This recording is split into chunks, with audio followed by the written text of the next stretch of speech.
Untuk mencegah penyalahgunaan narkoba di kalangan kepolisian, Kapolresta Denpasar bersama BNN Kabupaten Badung melakukan pemeriksaan urin kepada anggotanya. Polresta Denpasar bekerja sama dengan BNN Kabupaten Badung melakukan pemeriksaan urin kepada seluruh anggota di Polresta Denpasar.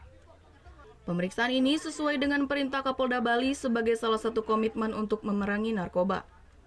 Kapolresta Denpasar menargetkan sekitar 1.100 personilnya wajib mengikuti tes urin. Jika nantinya dari hasil tes urin ini ada yang terindikasi sebagai pengguna, pihak akan langsung memberikan sanksi indisipliner.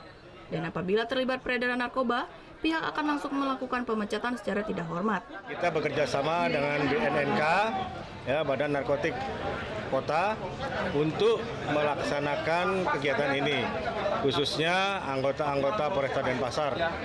Ya, kemungkinan apabila ada indikasi dalam pemeriksaan ini, saya sebagai pimpinan Polresta Denpasar tidak segan-segan akan memberikan sanksi kepada yang bersangkutan.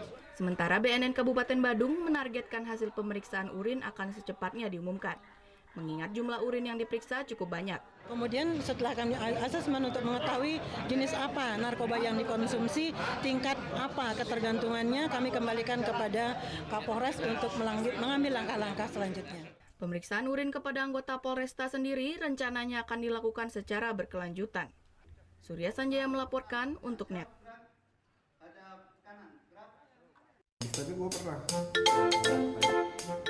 Nah, udah kan untuk beritanya? Jangan lupa di-subscribe, di-like, dan juga di-komen ya akun YouTube dari Net Bali.